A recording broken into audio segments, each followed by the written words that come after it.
We are going to look at last week's homework that deals with D and T. D and T.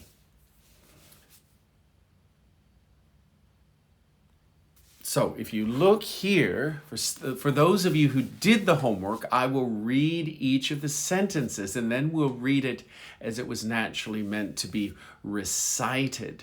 To recite something is to say it out loud, and you normally recite poetry or poems. So here we go. I'm going to read from the screen here. There was a young lady called Kate. Remember, we're practicing D and T from last week. There was a young lady called Kate who always got out of bed late. The first thing she said when she lifted her head was, "I thought it was better to wait." There was a young waiter called Dwight who didn't like being polite. If you asked him for food, he was terribly rude, very rude, and invited you for a fight. Now, I'm going to say this in the way it was naturally meant to be recited, to recite a poem.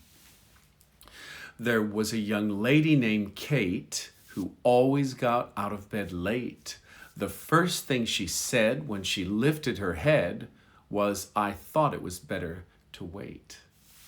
And then the second poem, there was a young waiter called Dwight who didn't like being polite.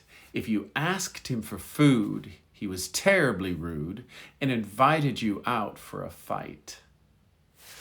Well, I hope you enjoyed those poems that deal with D and T. You can practice those because I will upload this short homework onto YouTube. So you will have a chance to practice this homework if you want to recite these. The second homework dealt with the silent T. As you know, in English, lots of words have T's in them that you don't voice, that you don't say, that you don't speak. And so I asked you to identify which one word in each list contains a silent T.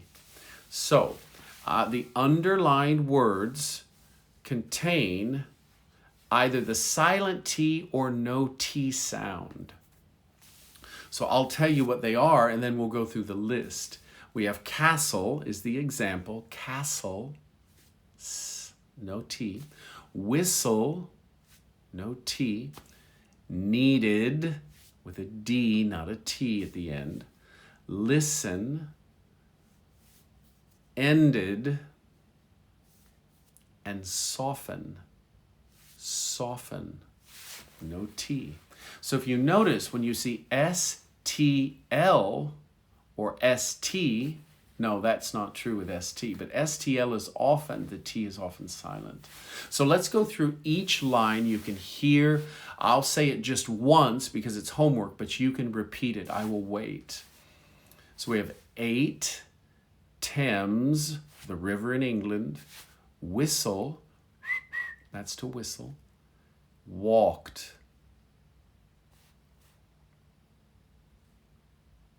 The next line we have Thomas, needed, time, liked.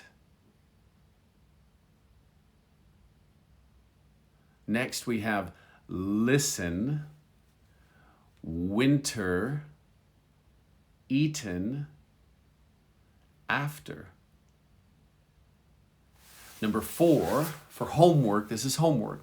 Ended, wished, left, hoped.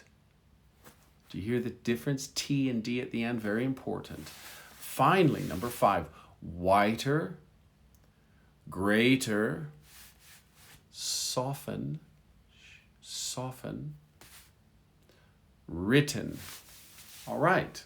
Now, our last homework was a tongue twister that was dealing with D's mainly, a few T's, but mainly D. And D is an easy sound for nearly everyone. So this wasn't difficult, but the daughter in the story certainly was. A difficult daughter. Dr. Dixon said to his daughter Daria, "Don't go downtown after dark. It's dangerous." Daria said, "Don't worry, Dad, I won't. You know I never do." Next day, when she came home for dinner, he said, "Daria, dear, you didn't go downtown after dark, did you?" And she said, "No, Dad, I didn't." But she did. I don't know the details, but she definitely did. All right, that's a nice little tongue twister, and hopefully you understand the story.